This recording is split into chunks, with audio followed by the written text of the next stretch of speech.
নমস্কার, আমি সুমন্ত। শুরু করছি ভারতের অলিম্পিক্স যুদ্ধ নিয়ে আমাদের স্পেশাল সেগমেন্ট।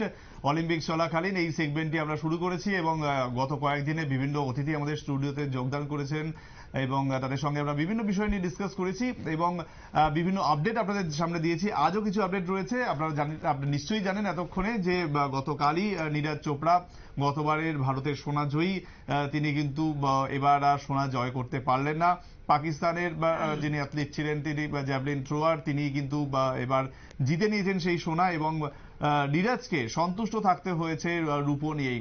অন্যদিকে ভারতের যে অলিম্পিকের একেবারে সমাপ্তি অনুষ্ঠান, অলিম্পিকের যে সমাপ্তি অনুষ্ঠান, সেখানে ভারতের হয়ে পতাকা বাহক হিসেবে মনু ভাকেরের সঙ্গী হবেন শ্রীজেশ, PR শ্রীজেশ, যিনি ভারতীয় হকি দলের দ্য গ্রেট ওয়াল, একেবারে গোলকিপিং এ তিনি কিন্তু তার নিজের এই নামটি হয়তো পেয়ে গেছেন, তার নামের সঙ্গে যুক্ত হয়ে গেছে দ্য গ্রেট ওয়াল।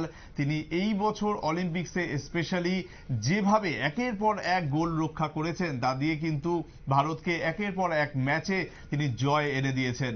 অন্যদিকে আমরা যদি দেখি যে আমান সেহরাবাদ, তিনিও কিন্তু সেমিফাইনালে হেরে গেছেন 57 কেজির রেসলিং এ, ফ্রিস্টাইল রেসলিং এ, এবং তিনি আজ ব্রোঞ্জের জন্য লড়াই করবেন। সুতরাং এই বেশ কিছু বিষয় নিয়ে আজ আমরা আলোচনা করব। আমাদের সঙ্গে স্টুডিওতে রয়েছেন রাজ্য যুব এবং ক্রীড়া দপ্তরের অ্যাসিস্ট্যান্ট ডিরেক্টর শান্তনু সূত্রধর। শান্তনুবাবু, স্বাগত আপনাকে নিউজ ভ্যানগার্ডে। শান্তনুবাবু, আমি একদম শুরুতেই যেটা আসবো, নীরজ যে পারফরমেন্স, গতবারের সোনা জয়ী এবং এই বছর কিন্তু বিশাল একটা এক্সপেকটেশন ছিল যে আবারও হয়তো তিনি করবেন, করে দেখাবেন, সোনা এনে দেবেন। সোনা হয়তো পেলেন না তিনি, কিন্তু রূপোতে সন্তুষ্ট মানে হয়ে থাকতে হচ্ছে। এটাকে আপনি কিভাবে দেখলেন? নীরজ চোপড়ার উপর আমাদের খুব আশা ছিল। আমাদের যখন ইন্ডিয়ান টিম, যখন আমাদের অ্যাথলেটিক্সের যে টিমটা আমাদের সিলেকশন পেয়েছে, তারা অলিম্পিকে কোয়ালিফাই করেছে, তার মধ্যে সব থেকে ফেভারিট ছিল নীরজ চোপড়া। কারণ গত বছর টোকিও অলিম্পিকে আমরা দেখেছি নীরজ চোপড়া গোল্ড পেয়েছিল।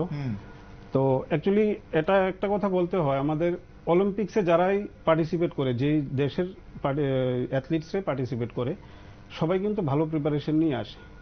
তো নীরজ চোপড়ার প্রিপারেশনও আমরা জানি যথেষ্ট ভালো ছিল এবং আমাদের আশাও ছিল ও গোল্ড পাবে, এবছরও গোল্ড পাবে।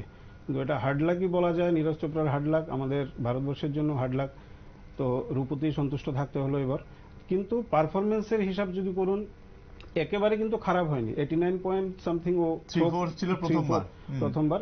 লাস্ট যে ইয়েটা হয়েছিল 89 পয়েন্ট সামথিং ও থ্রো করেছে, এটাও কিন্তু ভালো। ও 90 অ্যাভাব যদিও থ্রো করে থাকে। তো এবার হয়তোবা এটা থাকে অ্যাথলিটসদের জন্য একটা সময় থাকে, সব সময় তো সেম থ্রো করা যায় না। তো এটা হার্ড লাক বলা যায় যে এবছর গোল্ডটা ও ইয়ে করতে পারেনি, গোল্ড মেডেল পায়নি। কিন্তু যিনি গোল্ড মেডেল পেয়েছেন, ওনারও কিন্তু যদি আমি প্রিভিয়াস ওর পারফরমেন্স দেখি, ওনার কিন্তু সেরকম কোনো অ্যাচিভমেন্ট ছিল না। কিন্তু আমি যেটা বলেছি যে অলিম্পিকে সবাই একটা ভালো প্রিপারেশনে আসে, তো কখন কার দিন থাকে বা কখন কে কি পারফরমেন্স দেবে সেটা বলা কঠিন, কারণ সবাই খুব মানে টপ পারফরমেন্স নিয়ে এখানে আসে। তো ওই সময়টা হয়তো বা ওর জন্য ছিল, গোল্ড মেডেল জিতেছে, একটা হার্ড লাক নীরজ চোপড়ার জন্য। তবে আমরা আশাবাদী আগামী অলিম্পিকে হয়তোবা আবার আমরা গোল্ডের দেখা পাবো নীরজ চোপড়ার কাছ থেকে। সে তো অবশ্যই, তিনি একটা বার্তা ইতিমধ্যে দিয়েছেন যে আরো শক্তিশালী হয়ে তিনি ফিরে আসবেন। আপনি একটু আগে একটা নাম মেনশন করলেন, পাকিস্তানের যিনি সোনা এনে দিয়েছেন। এই যে সেই মানুষটি, সেই জ্যাভলিন থ্রোয়ার, তিনি কিন্তু তার সম্পর্কে এখনো পর্যন্ত বিভিন্ন সংবাদ মাধ্যমে বিভিন্ন খবর ছড়িয়েছে। তার মধ্যে গুরুত্বপূর্ণ হচ্ছে তিনি কয়েক মাস আগে পর্যন্ত তার কাছে কিন্তু জ্যাভলিন ছিল না, এবং তিনি যে অলিম্পিকে গেছেন সেই টাকাও তিনি কিন্তু যে কিভাবে জোগাড় করেছেন তা কিন্তু শুধুমাত্র ঈশ্বর জানেন। এবং সেই জায়গায় দাঁড়িয়ে নীরজ চোপড়া গত কয়েক মাস ধরে বলুন, গত কয়েক বছর ধরে বলুন, একেবারে টানা প্রিপারেশনের মধ্যে ছিলেন, সব রকম সুযোগ সুবিধা পেয়েছেন। মানে আপনার কি মনে হয় যে এই সুযোগ সুবিধা পাওয়া সত্ত্বেও যে আনা হচ্ছে না, মানে সোশ্যাল মিডিয়ায় বিভিন্ন ধরনের কথাবার্তা আলোচনা হয় যে এত টাকা ইনভেস্টমেন্ট, তাও আসছে না কেন? অ্যাকচুয়ালি আমি তো বললাম যে পারফরমেন্স যে 89 পয়েন্ট সামথিং যেটা থ্রো করলো, এটা কিন্তু একবারে খারাপ না। থ্রো কিন্তু ভালো করেছে, কিন্তু ওইটাই পাকিস্তানের যে অ্যাথলিট ছিল, ও হয়তো বা প্রিভিয়াস রেকর্ড, আমি আগেও বললাম প্রিভিয়াস রেকর্ড হয়তো বা এত ছিল না।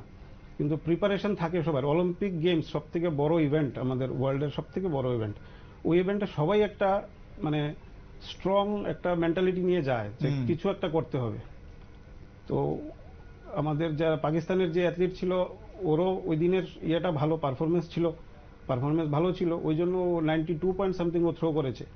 তো নীরজ চোপড়াকে আমি একবারে করছি না যে ওর তো থ্রোটা ভালো ছিল, কিন্তু থাকে তো পারফরমেন্সের বিচারে তো একটা লাক ফেভার করে। ওই দিন হয়তো ওর থ্রোটা ওর থেকে একজন একটু বেটার থ্রো করেছে, এটা খেলার মধ্যে হতে পারে, এটা মানে অস্বাভাবিকের কিছু নেই। কিন্তু হ্যাঁ, নীরজ চোপড়ার যে নর্মাল যে থ্রো ছিল এর থেকে যদি আরো অনেক নিচে থাকতো থ্রো, তাহলে আমরা বলতাম যে ওর তো পারফরমেন্সটা ডাউন। কিন্তু ও তো নীরজ চোপড়া ওর হার্ড অ্যান্ড সোল চেষ্টা করেছে, কিন্তু হয়তোবা ও টার্গেটটা যেই অ্যাচিভমেন্টটা এবার জেভলিন থ্রোতে গিয়েছে হয়তো এটা ফিল আপ করতে পারেনি, ওইটাই জাস্ট হার্ড লাক, আর কিছু না। একদম, সেটা তো হয়তো ফিল আপ করতে পারেনি, কিন্তু আগামী দিনে নিশ্চিতভাবে নীরজ চোপড়া আরো স্ট্রংলি ফিরে আসুক, এটা আমরা সকলেই চাইবো। কিন্তু এর পাশাপাশি যদি আমি হকির দিকে আসি, পিয়ার শ্রীজেশ এই বছর একেবারে সবার নজর কেড়েছেন। এরকম নয় যে তার শেষ অলিম্পিক বলে, কিন্তু তার পারফরমেন্স যে লেভেলে গেছে, একেবারে শেষ অলিম্পিক্সে ভারতের দ্য গ্রেট ওয়াল, এই দ্য গ্রেট ওয়াল বলে ক্রিকেটে আমরা ভারতের রাহুল দ্রাবিড়কে এতদিন জানতাম, কিন্তু তার পাশাপাশি এবার তিনি কিন্তু এই যে একটা তাকে ডাকা হচ্ছে, নিশ্চিতভাবে তার কাছে একটা গর্বের বিষয়। কিন্তু আমি জানতে চাইবো এখানেই যে ভারতের পতাকা বাহক হলেন তিনি, এই মুহূর্তটা কিভাবে তিনি সেলিব্রেট করবেন, আপনি দপ্তরের সঙ্গে যুক্ত, ক্রীড়া দপ্তরের সঙ্গে কিভাবে দেখছেন? এটা তো ভারতের কাছে কতটা গর্বের, এটা গর্বের বিষয়। আমাদের সিরিজের যে গোলকিপার দ্য গ্রেট ওয়াল, ওর জন্য খুবই গর্বের বিষয়। আর পারফরমেন্স যদি আমি বলি, পারফরমেন্স তো এক্সট্রাঅর্ডিনারি পারফরমেন্স। আমি ম্যাচ কয়েকটা দেখেছি, অস্ট্রেলিয়ার যে ম্যাচটা ছিল 52 বছর পর জয়, খুব ভালো একটা ম্যাচ ছিল, মানে খুব টাফ ম্যাচ ছিল। অস্ট্রেলিয়া টিম খুবই ভালো, পারফরমেন্স খুব ভালো, ওদের রিসেন্ট যে পারফরমেন্স ছিল খুব ভালো। তো সেই হিসাবে কিন্তু আমাদের ইন্ডিয়া টিমের পারফরমেন্স অবশ্যই খুব ভালো ছিল, সবগুলি ম্যাচই ওরা ভালো খেলেছে।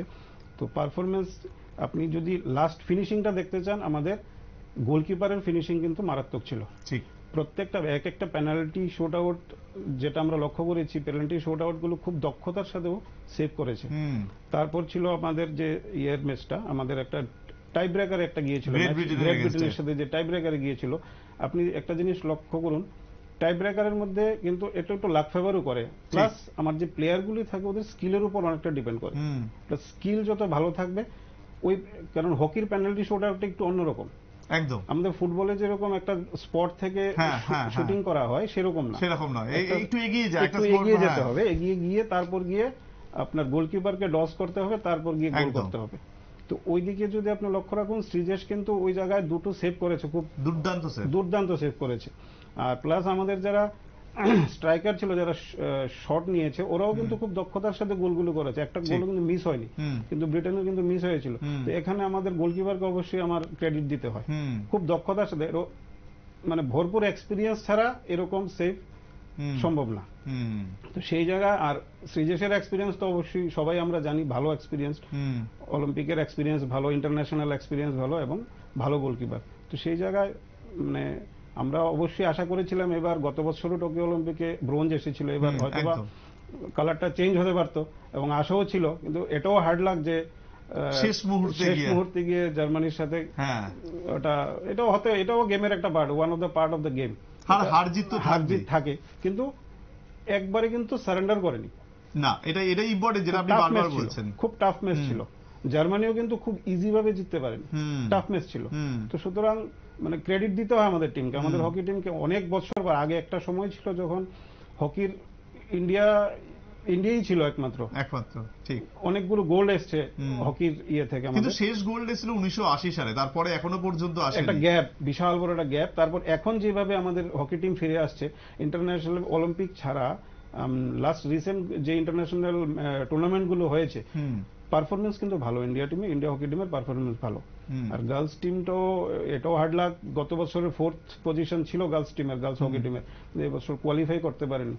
তো এটাও আমাদের জন্য একটা বেড লাক, হয়তোবা যদি কোয়ালিফাই করতে হয় একটু ভালো রেজাল্ট আমরা আশা করতাম। কিন্তু মেন গ্রুপ ঠিক আছে, ব্রোঞ্জ মেডেল পেয়েছে, আশা ছিল আমাদের, প্রত্যেক ভারতবাসীর আশা ছিল যে এবার কালারটা অবশ্যই চেঞ্জ হবে, কিন্তু এটাও হার্ড লাক হয়তো বা করতে পারেনি, কিন্তু ওভারঅল আমাদের ম্যান গ্রুপ, হকি গ্রুপ খুব ভালো খেলেছে, আমার হিসাবে তো খুব ভালো খেলেছে। আর শ্রীজেশ তো এক্সট্রাঅর্ডিনারি, এটা অবশ্যই বলতে হবে। আমি এবার একটু রাজ্যের দিকে আসি, বা মানে আমরা মানে আমাদের রাজ্যের কি পরিকল্পনা আগামী দিনে? এখনো আমরা দীপার পর কিন্তু সেই অর্থে কোনো অ্যাথলিট পাইনি রাজ্য থেকে। রাজ্যের কি পরিকল্পনা এই অ্যাথলিট বা যে কোনো প্লেয়ার তুলে আনার ক্ষেত্রে? দেখুন, দীপা কর্মকার তো অলিম্পিয়ান, আমাদের রাজ্যের গর্ব। তো দীপা কর্মকার, এটা ঠিক, এটা তো মানতে হয়, দীপা কর্মকারের পর এখনো আমাদের কোনো ত্রিপুরা থেকে কোনো অ্যাথলিট উঠে আসেনি যারা অলিম্পিকে বা সেরকম এশিয়ান গেমসে পার্টিসিপেট করবে। তো এটা ডিপার্টমেন্টের তো অবশ্যই চেষ্টা চলছে। এখন প্রিভিয়াস যে আমাদের ইনফ্রাস্ট্রাকচার ছিল সেগুলোর উপর ডিপেন্ড করে, জিমন্যাস্টিক্সে ইনফ্রাস্ট্রাকচারটা ভালো ছিল, সেখানে এখনো চেষ্টা চলছে। যারা কিছু কিছু অ্যাথলিট আছে আমাদের, জিমন্যাস্ট আছে আমাদের, যারা ভালো পারফরমেন্স করেছিল কিন্তু হয়তো বা ইন্টারন্যাশনাল লেভেল পর্যন্ত যেতে পারেনি। ইন্টারন্যাশনাল করেছে, জুনিয়র লেভেল ইন্টারন্যাশনাল ছিল ওদের, কিন্তু হয়তোবা এশিয়ান গেমস বা আমাদের অলিম্পিক গেমসে যেতে পারেনি, এটা অবশ্যই মানতে হবে। কিন্তু ইন্টারন্যাশনাল প্লেয়ার তো ছিল, ইন্টারন্যাশনাল লেভেলে পারফরমেন্স করেছে, ন্যাশনাল লেভেলে আমাদের জিমন্যাস্টরা ভালো পারফরমেন্স করেছে। তো এখন তো একটা গ্যাপ আছে, স্বাভাবিক। ইনফ্রাস্ট্রাকচার এখন ভালো, জিমন্যাস্টিক্সের ইনফ্রাস্ট্রাকচার আমাদের ত্রিপুরাতে খুবই ভালো, কোচেসও আছেন, তো চেষ্টা চলছে। অবশ্যই আমরা আশা করি আগামী দিনে আমাদের ত্রিপুরা থেকেও ভালো অ্যাথলিট, ভালো জিমন্যাস্ট উঠে আসবে। আর হকিতে যখন ইনফ্রাস্ট্রাকচারের মধ্যে আমরা, হকি ইভেন্ট তো আমাদের ত্রিপুরাতে ছিলই না, মানে আমরা স্কুল লেভেলে হয়তো বা টিম পাঠাতো আমাদের, কিন্তু আমাদের যে নর্মাল যে গ্রাসি গ্রাউন্ড যেগুলো আসলো এগুলিতে আমরা প্র্যাকটিস করে আমরা টিম পাঠাতাম। তো এখন যদিও এটা উদ্বোধন হয়নি, আমাদের অ্যাস্ট্রোটাফ, হকির যে অ্যাস্ট্রোটাফ অলরেডি কনস্ট্রাকশন শেষ হয়ে গেছে, উদ্বোধনের অপেক্ষা। তো এখন আমাদের ডিপার্টমেন্ট আছে, সাই সেন্টারের এখানে এসটিসি আছে ওদের, আমাদের ডিপার্টমেন্টে যদি ইয়ে থাকে, আমাদের কোচ যদি আনা যায়। এখন তো আমাদের ত্রিপুরাতে বাদারঘাটে যেই অ্যাস্ট্রোটাফটা আছে এটা ইন্টারন্যাশনাল লেভেলের, এখানে ইন্টারন্যাশনাল লেভেলেরই অ্যাস্ট্রোটাফ। তো আমরা আশা রাখি আগামী দিনে যদি হকির এরকম প্র্যাকটিস শুরু হয়, ওখান থেকে অবশ্যই ভালো প্লেয়ার উঠে আসবে।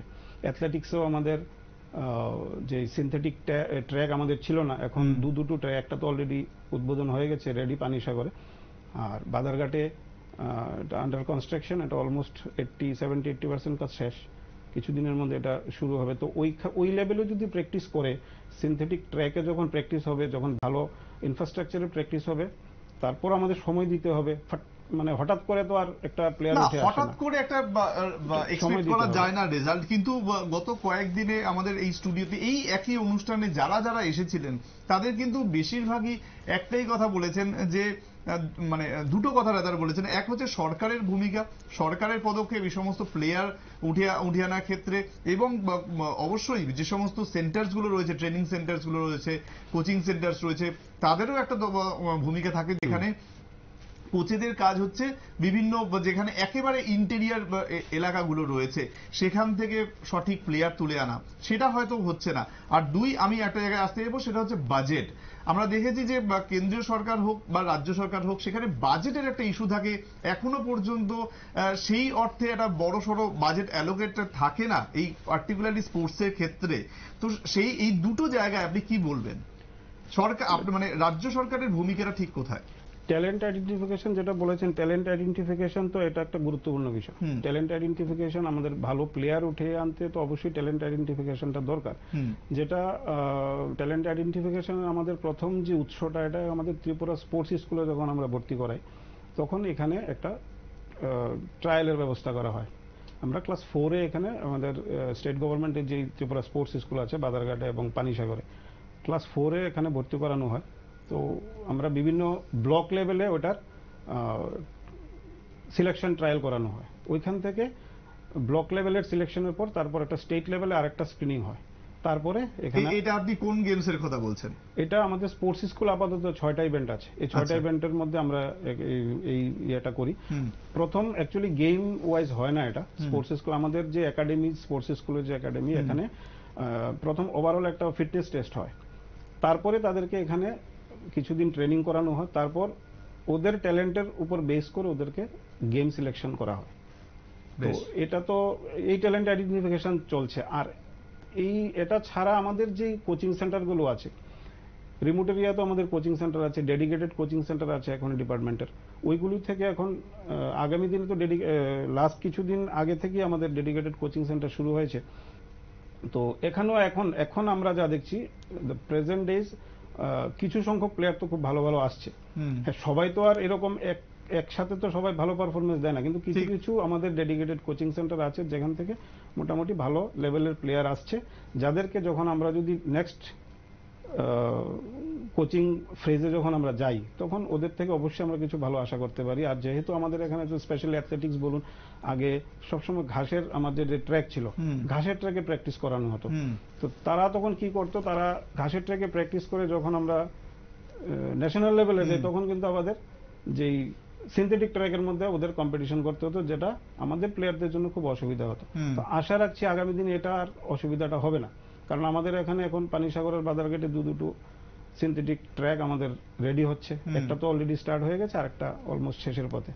তো এইগুলি আমরা ওভারকাম করতে পারবো আশা করি। আর বাজেট তো এটা অ্যাকচুয়ালি গভর্নমেন্টের ব্যাপার, যখন যেটা দেওয়া হয় ওটার মধ্যে আমাদের ডিপার্টমেন্টের চলতে হবে।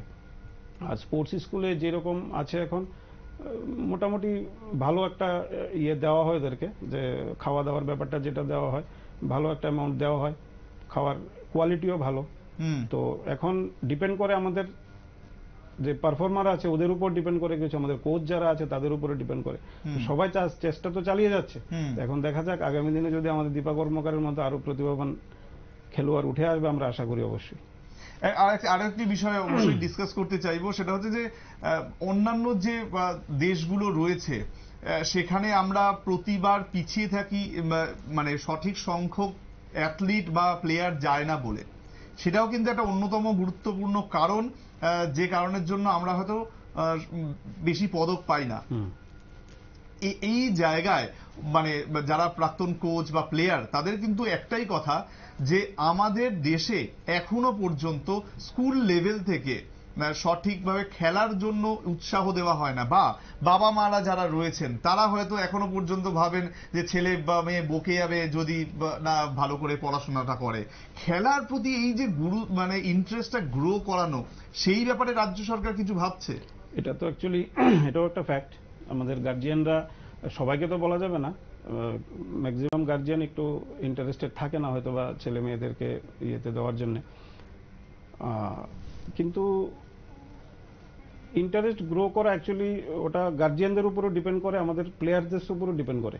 নিশ্চয়ই প্লেয়ারদের উপরও ডিপেন্ড করে।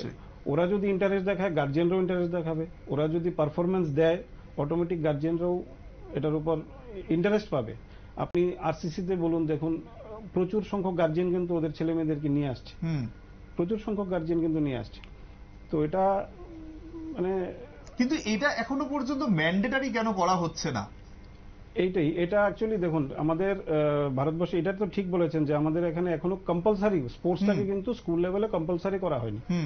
কিন্তু সিবিএসই বোর্ডে আমরা যদি দেখি, সিবিএসই বোর্ডে সাবজেক্টটা 11-12 সাবজেক্টটা কম্পালসারি থাকে, এটা অপশনাল সাবজেক্ট থাকে। তো আমাদের স্টেট গভর্নমেন্টেও যদি স্টেট গভর্নমেন্টের যে স্কুলগুলো আছে এখন ওইগুলিতেও যদি আমাদের ফিজিক্যাল এডুকেশনটা যদি কম্পালসারি করা হয় তাহলে অবশ্যই এটার সুফল পাওয়া যাবে, এটা আমি বিশ্বাস করি। কারণ ফিজিক্যাল এডুকেশন যদি কম্পালসারি হয় তাহলেই আমাদের বাচ্চারা ইন্টারেস্ট পাবে। ঠিক, ওটার একটা সাবজেক্টের ব্যাপার আছে, প্র্যাকটিক্যাল ক্লাস হয়, থিওরি ক্লাস হয়, সবগুলি মিলিয়ে যখন বাচ্চারা এটার মধ্যে ইনভলভ হবে তখন কিন্তু একটা ভালো রেজাল্ট আমরা আশা করতে পারি। হয়তোবা এখন যে পরিস্থিতি আছে ওর থেকে কিছুটা ডেভেলপ সম্ভাবনা আছে, কিন্তু কম্পালসারি করাটা দরকার। বিভিন্ন ছোট ছোট দেশগুলিতেও কিন্তু স্পোর্টসটা কম্পালসারি, একদম স্পোর্টসটা কম্পালসারি। তো আমাদের এখনো এটা কম্পালসারি হয়নি। তো এটাও ঠিকই, এটা যদি কম্পালসারি হয় রেজাল্ট আমরা অবশ্যই পাবো। রাজ্য কি এই প্রথম পদক্ষেপটা নিতে পারে না, যেখানে বা এই একেবারে কম্পালসারি করে দেওয়া? কারণ আপনি এটা বলছেন যে 11-12 এর পর থেকে, কিন্তু সেটা সেই সময়টা তো অনেকটা দেরি হয়ে যায়।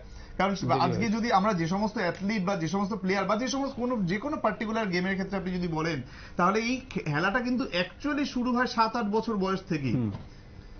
তাহলে সেক্ষেত্রে রাজ্যের বাকি এরা প্রথম পদক্ষেপ নিতে পারে না? দেশের মধ্যে কি একটা দৃষ্টান্ত স্থাপন করতে পারে না? এটা তো অবশ্যই, এটা তো নেওয়া দরকার। কম্পালসারি যদি করা হয় এটা আমাদের মানে ইন ফিউচার আমাদের ভালো হবে, স্পোর্টসের জন্য অবশ্যই ভালো হবে। কারণ ছোটবেলা থেকে, কারণ জিমন্যাস্টিক্স ধরুন, জিমন্যাস্টিক্সের প্র্যাকটিসটা অ্যাকচুয়ালি শুরু হয় 4-5 বছর বয়স থেকে।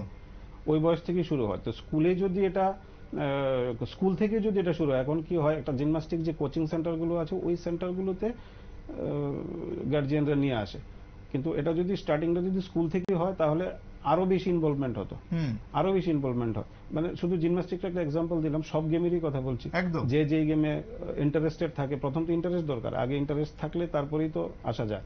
তো ইন্টারেস্ট যদি স্কুল থেকে হয়, এটা অবশ্যই এটা আমাদেরও মানতে হবে, যদি আমাদের স্কুল লেভেলে যদি এটা কম্পালসারি হয়, এটা ইন ফিউচার আমাদের জন্য স্পোর্টসের জন্য খুব ভালো হবে। এটা অবশ্যই দরকার কম্পালসারি করা, স্কুল লেভেলে আমাদের স্পোর্টসটাকে কম্পালসারি করা, এটা অবশ্যই দরকার। আমি আমার কর্মজীবনে বিভিন্ন রাজ্য ঘুরেছি এখনো পর্যন্ত, তা সে মুম্বাই হোক, গুরগাঁও হোক, দিল্লি হোক, বা পশ্চিমবঙ্গ তো বটেই, এবং সঙ্গে বা ত্রিপুরা।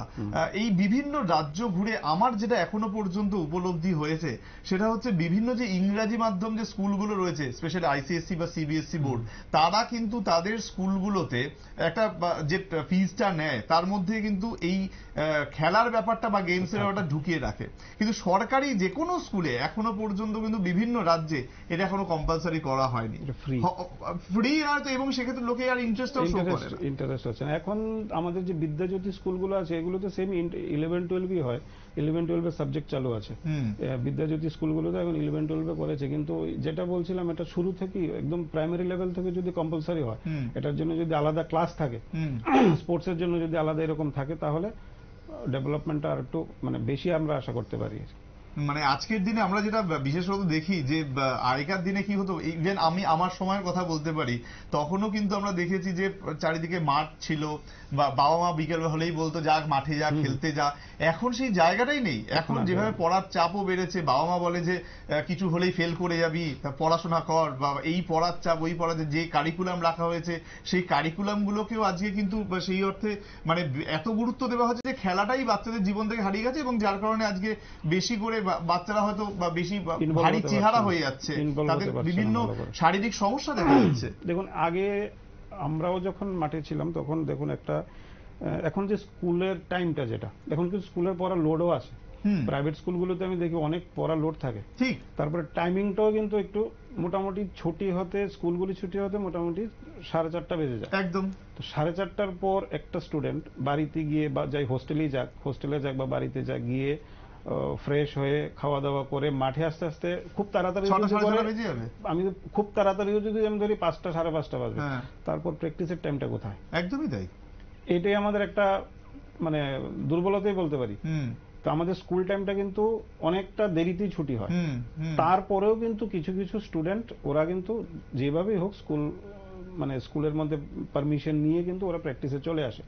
একাডেমি বলতে যেমন স্পোর্টস স্কুলের তো এটার বাধ্যবাধকতা নেই, ওটার জন্য আলাদা শিডিউল করা আছে, সকালবেলা আর বিকালবেলা আলাদা প্র্যাকটিসের টাইম আছে, আর স্কুল আওয়ারটাও এরকম মানে ওইরকম ভাবেই করা আছে যাতে প্র্যাকটিসের টাইমটা সঠিকভাবে পায়। কিন্তু সবগুলিতে তো এরকম নেই। আরসিসিতে যারা আসছে, আমাদের আরসিসিতে যারা প্র্যাকটিসের জন্য আসছে, ওরাও কিন্তু সেই স্কুলগুলি থেকেই ফিরে আসছে। স্কুলগুলি থেকে কিন্তু 4:30টায় ছুটি হয়, তারপর কিন্তু আস্তে আস্তে অনেকটা দেরি হয়।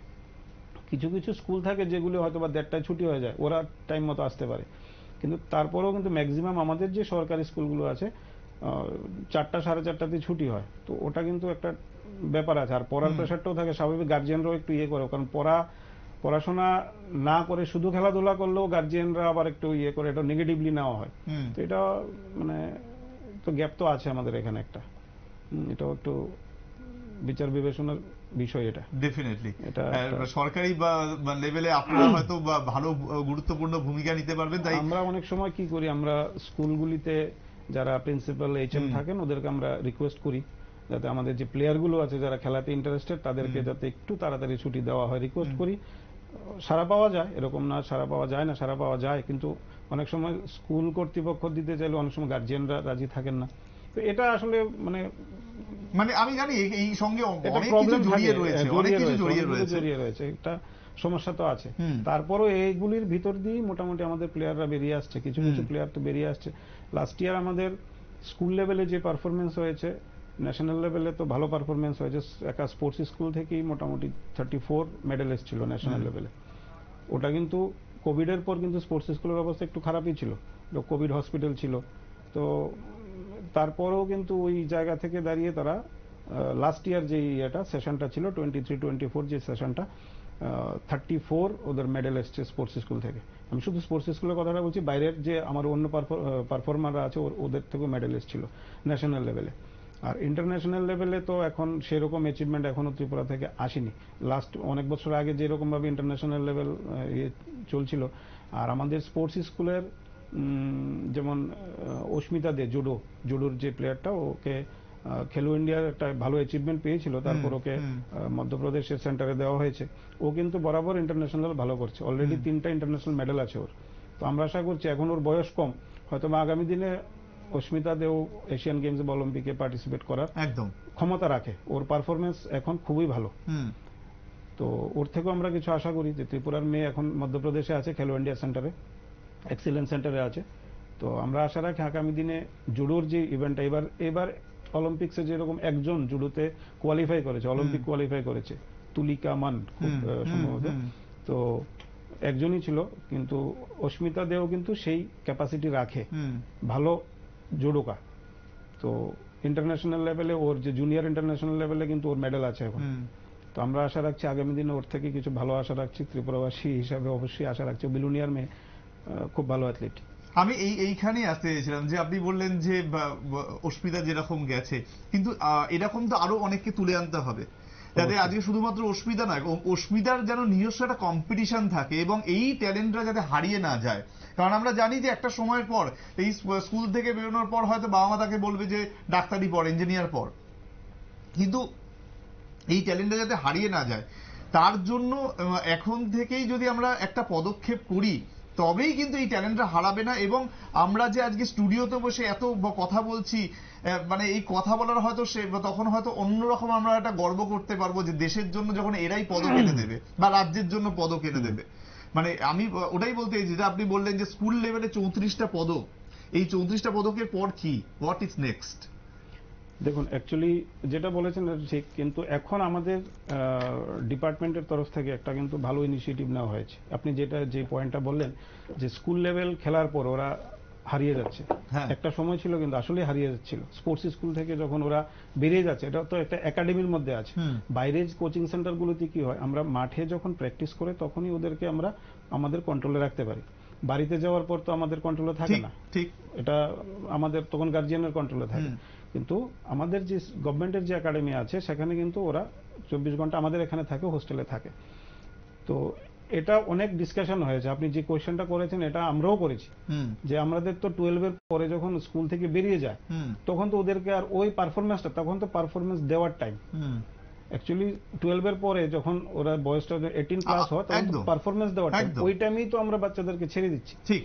তো আমাদের এখন কিন্তু ডিপার্টমেন্টের ভালো একটা উদ্যোগ নিয়েছে। আমাদের বাদারঘাটে, হয়তোবা আপনি জানেন, আমাদের এখানে খেলো India state centre of excellence আমরা ডিপার্টমেন্টের তরফ থেকে এখানে খোলা হয়েছে। এখানে ফিজিওথেরাপিস্ট থেকে শুরু করে আমাদের কোচেস, বাইরের থেকে কোচেস আছে। 3টে ইভেন্ট এখন শুরু হয়েছে আপাতত, সুইমিং, অ্যাথলেটিক্স আর জুডো।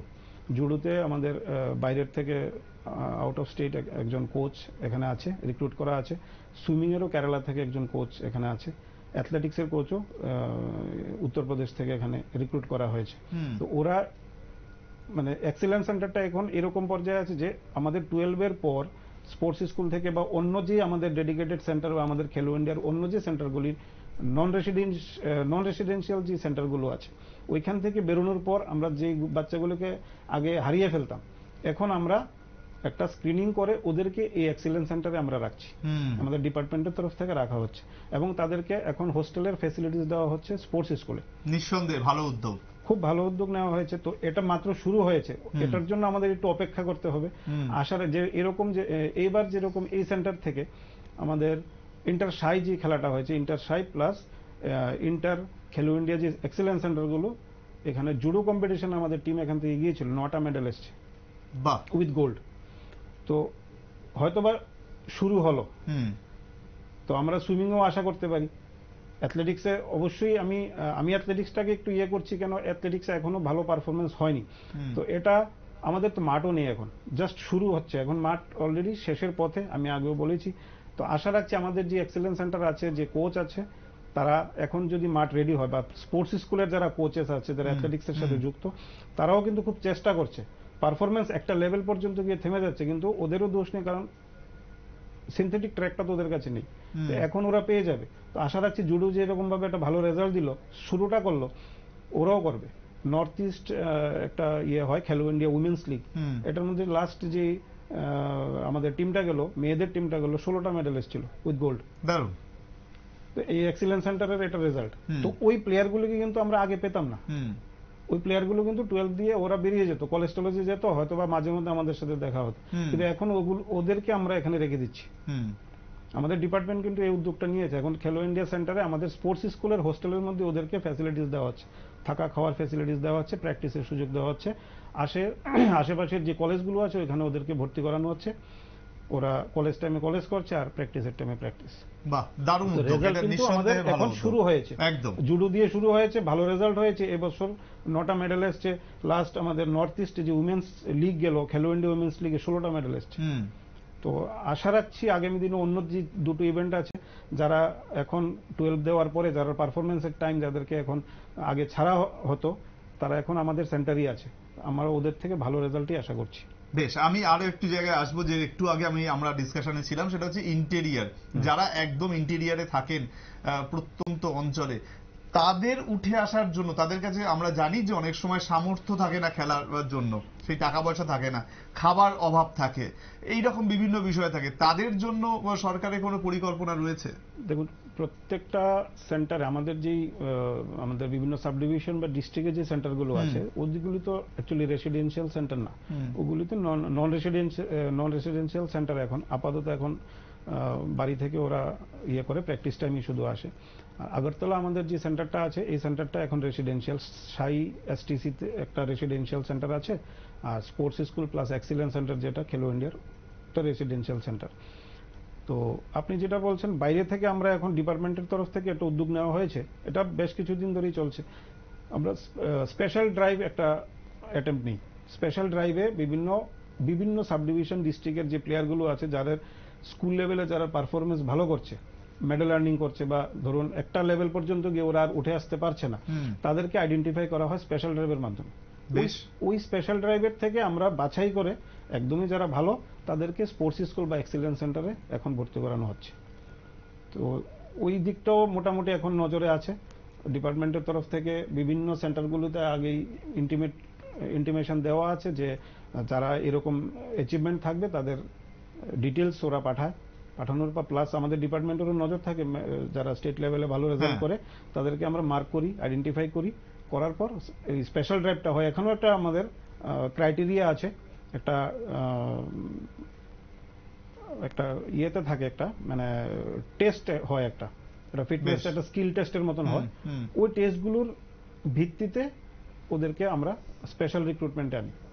বেশ, এই উদ্যোগটা কিন্তু নেওয়া হচ্ছে এখন। বেশ, নিঃসন্দেহে এটা একটি গুরুত্বপূর্ণ উদ্যোগ, অত্যন্ত সাধু উদ্যোগ, যেখানে কিন্তু আপনারা যারা শুনছেন এই মুহূর্তে আমাদের অনুষ্ঠান দেখছেন, তাদের কাছে এই খবরটা নিশ্চয়ই পৌঁছে গেল যে একটা স্পেশাল ড্রাইভ করা হয়, যে স্পেশাল ড্রাইভের মাধ্যমে কিন্তু যারা ট্যালেন্টরা থাকেন, ভালো ট্যালেন্ট থাকেন, তাদেরকে সুযোগ করে দেওয়া হয়। এবং এই সুযোগের ফলে কিন্তু আগামী দিনেও যদি আপনার মধ্যেও সেই ট্যালেন্ট থাকে, আপনার বাচ্চার মধ্যে যদি সেই ট্যালেন্ট থাকে, তাহলে কিন্তু আপনারাও কিন্তু সেক্ষেত্রে অ্যাপ্লাই করতে পারেন। এবং আমি এইখানে একেবারে অনুষ্ঠানের শেষ পর্বে চলে এসেছি আমরা, যেখান থেকে আমি আপনার কাছে শেষ প্রশ্ন যেটা রাখবো, সেটা হচ্ছে যে এই যে সরকারি যে বিভিন্ন উদ্যোগগুলো, তা সবসময় হয়তো মানুষের কাছে সঠিকভাবে পৌঁছয় না, সেটা হয়তো প্রমোশনের অভাবে। আপনার কি মনে হয় সেটার জন্য কি করা উচিত, আর সেক্ষেত্রে দপ্তরের কি ভূমিকা থাকবে? দেখুন, স্পেশাল ড্রাইভ আমরা আমাদের যে ডিপার্টমেন্টের যে আমরা রিক্রুট মানে স্পোর্টস স্কুলে ভর্তির ব্যাপারটা বা স্পেশাল ড্রাইভের যে ব্যাপারটা, এগুলো অ্যাকচুয়ালি আমরা পেপারে সবসময় দেওয়া হয়, অ্যাডভার্টাইজমেন্ট দেওয়া হয়। প্লাস আমাদের যে কোচিং সেন্টারগুলো আছে, এই কোচিং সেন্টারগুলোতে কিন্তু আমরা সবসময় ইনফরমেশনটা দিয়ে থাকি। কোচিং সেন্টারগুলোর মাধ্যমে বিভিন্ন যে প্রাইমারি স্কুলগুলো আছে ওইগুলোতে ইন্টিমেশন পাঠানো হয়। তারপরেই ব্লক লেভেল থেকে আমাদের শুরু হয়, ব্লক লেভেল থেকে শুরু করে তারপর স্টেট লেভেলে আসা হয়। তো ইন্টিমেশন কিন্তু দেওয়া হয়। হয়তোবা অনেকের ইন্টারেস্ট থাকে না, হয়তোবা সবাই ডিটেলসটা জান না যে মানে এক্সেলেন্স সেন্টারে বা স্পোর্টস স্কুলে আসার ফ্যাসিলিটিসটা কি কি পাবে, অনেকে হয়তো বা এটা ঠিকভাবে বুঝতে পারে না, কিন্তু আমাদের যে স্টাফগুলো যারা রিমোট এরিয়াতে কাজ করছেন, ইন্টেরিয়র এরিয়াতে কাজ করছেন, ওদের মাধ্যমে কিন্তু বিভিন্ন স্কুলগুলোতে আমরা ইন্টিমেশন দিয়ে থাকি। যখন আমরা ভর্তি প্রক্রিয়াটা শুরু হয় এর আগে কিন্তু আমরা দিয়ে থাকি, ওই ব্লক লেভেল থেকেই আমাদের দেওয়া হয়। এখন রেজাল্ট একদম না, খারাপ না, ভালো সংখ্যক স্টুডেন্টই ভর্তি প্রক্রিয়ার জন্য আসে, ট্রায়ালে আসে। কিন্তু এই যারা মানে ট্রায়ালে পাশ করতে পারে না তাদের জন্য কি আগামী দিনেও সুযোগ না, থাকে? তাদের জন্য আমরা তাদেরকে অবশ্যই ওই সময়ই আমাদের বলা হয়ে থাকে, লোকাল যে আমাদের কোচিং সেন্টারগুলো আছে তাদেরকে বলা হয় তোমরা ওই কোচিং সেন্টারগুলোতে তোমরা প্র্যাকটিস চালিয়ে যাও। নেক্সট যখন তোমাদের পারফরমেন্স ভালো হবে অবশ্যই তোমাদেরকে সেই স্পেশাল ড্রাইভের মাধ্যমে আবার আমরা এক্সেলেন্স সেন্টারে বা স্পোর্টস স্কুলের ইয়েতে নিয়ে আসবো।